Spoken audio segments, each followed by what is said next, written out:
अरे नासिर के हत्यारों को फांसी दो, फांसी दो। अरे इंसाफ को है। इंसाफ कुमार, क्या कहना चाहेंगे आप? देश मेरा बजला है से उनको फांसी दे दो। 1 2 3 4 बंद करो ये अत्याचार। ये जुनैद का जो खून बहा है उसका कौन है जिम्मेदार? आरएसएस, बीजेपी, बजरंग दल, मुर्दाबाद। और फांसी के फंदे पे झूलूंगा, याद रखना। हिंदुस्तान की सरकार से कहना चाहता हूँ, या तो मुलजिमों को पकड़ के अंदर कर दे, उनको फांसी के फंदे पे चढ़ा दे, वरना मैं खुद फांसी के फंदे पे चढ़ूंगा। नहीं, मेरा बारी इंसाफ ना मिले तो रात दिन नहीं बैठे रहेगा।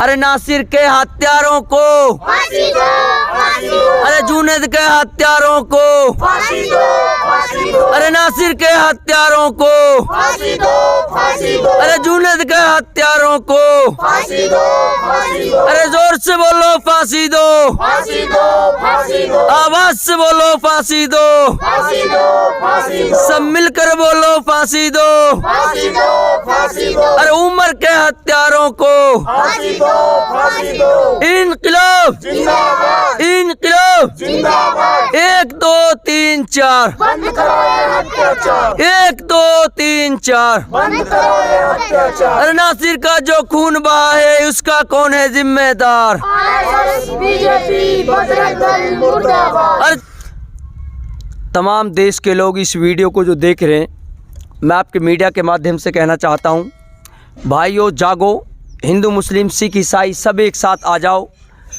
जिनके अंदर जातिवाद नहीं है वो सारे एक प्लेटफॉर्म पे आ जाएं, और जिनके अंदर राजनीतिक की मतभेद है, जिनके अंदर राजनीतिक उभार है, वो लोग तो ये खेल खेल ही रहे हैं।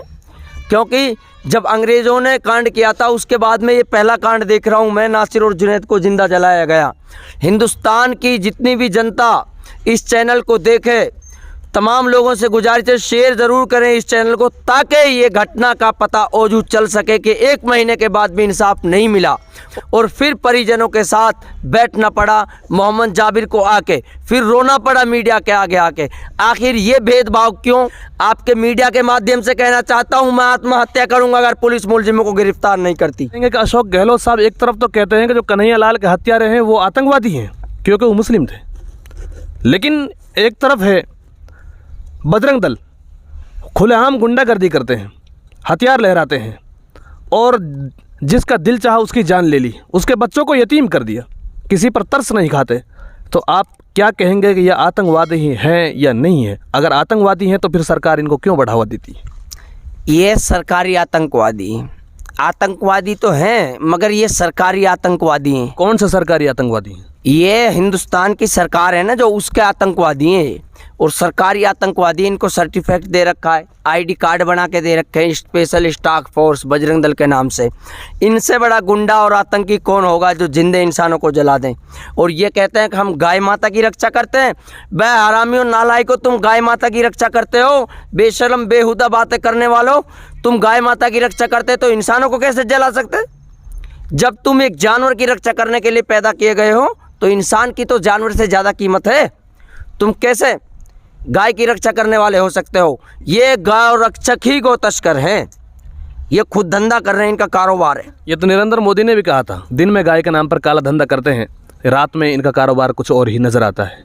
लेकिन प्रधानमंत्री अब इस बात को लेकर क्यों खामोश है? क्या प्रधानमंत्री को अपना ये भाषण सुनना चाहिए नहीं? जब उनको वोट लेनी होती है उस वक्त ये जुमला बोल देते हैं। 15-15 लाख का जो जुमला बोला था इसी तरीके से बोल देते हैं, भाइयों बहनों 15-15 लाख खाते में आएंगे। इनका तो ये जुमला है, ये जुमलाबाजी करते हैं, और ये जुमलाबाजी काम नहीं आएगी ना। आतंकवादियों पे रोक लगाओ, इंसाफ के लिए बैठा हूँ छोटे छोटे बच्चों को लेके, और फांसी के फंदे पे झूलूंगा, याद रखना। हिंदुस्तान की सरकार से कहना चाहता हूँ, या तो मुलजिमों को पकड़ के अंदर कर दे, उनको फांसी के फंदे पे चढ़ा दे, वरना मैं खुद फांसी के फंदे पे चढ़ूंगा। 2 तारीख में आपने धरना प्रदर्शन बंद कर दिया गया था, आपने टाइम दिया था सरकार के लिए 12 तारीख तक। अगर मुलजिमों को गिरफ्तार नहीं किया गया तो हम फिर दोबारा से धरना प्रदर्शन पर बैठेंगे, लेकिन मुलजिमों को फिर भी गिरफ्तार नहीं किया गया। तो अब आपका अगला कदम क्या है और कब तक आप कदम बढ़ाते रहेंगे, अपनी आवाज़ कब तक उठाते रहेंगे? देख रहा हूँ 2-4 दिन में सरकार गिरफ्तार नहीं करती है और कुछ 2-4 दिन और इंतज़ार करते हैं, नहीं करती तो या तो टावर से चढ़ के मैं ऊपर से अपनी जान दे दूंगा या मैं फिर फांसी के फंदे पे लटकूंगा अपने बच्चों को भी साथ में लेके। इस बेटी को भी जब बाप ही गया तो बेटे भाई क्या करेंगे, जब एक ही गया तो दूसरों को क्या करना है। मोनू मानेसर तो देश छोड़कर नेपाल पहुंच गया है। नहीं गया, सारी बकवास कर रहे हैं ये लोग। लेकिन वही मोनू मानेसर अपनी वीडियो वायरल करता है, लग्जरी गाड़ी में बैठकर वहाँ ऐश आराम के साथ में एक वीडियो वायरल करता है। तो आप इसके बारे में क्या कहेंगे? मैं तो मजलूम हूँ, मुझे तो शिकार की ज़रूरत नहीं है। वो तो आतंकवादी है, उसको तो सारे प्रोटोकॉल मिल रहे हैं, सरकार दे रही है, सारी गाड़ियाँ लग्जरी दे रही है, कारें लग्जरी दे रही है। उनको तो इलेक्शन लड़ना है ना सरकार को तो। और राजस्थान सरकार भी इसमें अगर मोनू मानेसर गिरफ्तार हो गए तो हिंदू वोट नहीं मिलेंगी हमें। बाढ़ में जाए तुम्हारी वोटों की राजनीति, हमें वोटों की राजनीति से कुछ लेना देना नहीं है। पहले हमारे भाई के कातिलों को गिरफ्तार करो। अगर सरकार किसी आदमी के लिए हथियार का लाइसेंस देती है, बंदूक का लाइसेंस देती है, तो वो एक ही बंदूक का लाइसेंस दे सकती है। लेकिन वही मोनू मानेसर तो तकरीबन 8-10 हथियार अपने साथ रखता है और दिखाता है कि मेरे पास इसका लाइसेंस है, खुला वो हत्या कर देता है। तो पुलिस प्रशासन फिर भी उस पर कोई एक्शन नहीं लेती। तो हरियाणा सरकार पूरी की पूरी खामोश है, क्या कहेंगे? पुलिस पूरा प्रोटेक्शन दे रही है जी, पुलिस ने हथियार दे रखे हैं उनको। जब थाने में वो मेरे भाइयों को लेके गए, आप यहीं दिमाग लगा लो ना, अगर भाइयों को लेके गए थाने में और तभी पकड़ना होता तो तभी पकड़ लेते वो। इसका मतलब है पुलिस हरियाणा पूरी इन्वॉल्व है इस मैटर को कराने में। और फिरोजपुर सियाइया है जो उसको अंदर डालना चाहिए जेल में। ये भी बराबर के आतंकवादी हैं फिरोजपुर वाले, इनसे बड़ा आतंकवादी कोई नहीं हो सकता। जब खुद कह रहे हैं फ़ोन करके कि हमने बिठा रखा है और तुम आ जाओ पकड़ो इनको, फिर कह देते हैं कि इनकी हालत ज़्यादा ख़राब है तुम लेके चले जाओ, ये क्या कारण है? इसका मतलब सरकार ही तो करा रही है ना, जो थाने से मुलजिम भाग के जा रहा है छोड़ रहे हैं थाने से। धरना प्रदर्शन में 12 तारीख से लेकर, और नासिर की एक छोटी सी बच्ची है, बहुत कम उम्र की बच्ची है, जो आज ये इंतज़ार कर रही है कि मेरे पापा को, मेरे बाप को कब इंसाफ मिलेगा, कब हरियाणा सरकार और राजस्थान सरकार मेरे पापा के मुलजिमों को, मेरे बाप के मुलजिमों को कब गिरफ्तार करेगी, कब उनको जेल के सलाखों के पीछे डालेगी। हम बात कर लेते हैं। जी बेटी, क्या नाम है आपका? बेटी अंशुम। अंशुम। बाप का नाम? नासिर। नासिर। क्यों बैठी हैं आप यहाँ? इंसाफ कुमार। इंसाफ कुमार, क्या कहना चाहेंगे आप? जैसे मेरा अब्बा जला है से उनको फांसी दे दो। जोर से बोल बेटी। बोलो। नहीं, मेरा अब्बा इंसाफ ना मिले तो रात दिन नहीं बैठे रहेगा। ये छोटी सी बच्ची है, रोना आता है इस बच्ची की आवाज़ को सुनकर। बच्ची का कहना है कि अगर मेरे पापा को इंसाफ नहीं मिला तो हम 24 घंटा यहीं बैठे रहेंगे, और उस वक्त तक बैठे रहेंगे जब तक के इंसाफ नहीं मिल जाता। पुलिस प्रशासन, हरियाणा पुलिस और राजस्थान पुलिस जब तक के मेरे पापा के मुलजिमों को, हत्यारों को गिरफ्तार नहीं कर लेती है, उनको जेल की सलाखों के पीछे नहीं डाल देती है, उनको जेल की हवा नहीं खिला देती है, जब तक हम उस वक्त तक हम यहाँ बैठे रहेंगे। आखिरकार हरियाणा सरकार को अब किस बात का इंतज़ार है? अब से पहले भी बहुत सारी हत्याएं हो चुकी हैं, और अगर हरियाणा सरकार ने इनको गिरफ्तार नहीं किया तो कितनी हत्याएं और होंगी।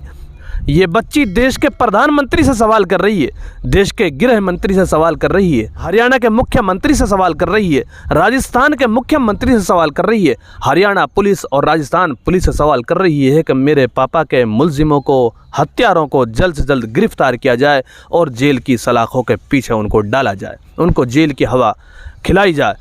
आखिरकार इंतज़ार है अब हमें, और देश की पूरी जनता को इंतज़ार है कि कब नासिर और जुनैद के हत्यारे गिरफ्तार होंगे, वो जेल की सलाखों के पीछे कब जाएंगे। पूरे देश की जनता इंतज़ार कर रही है। आज 1 महीना हो गया है, 30 दिन हो गए हैं, लेकिन अभी तक हत्यारे आज़ाद घूम रहे हैं।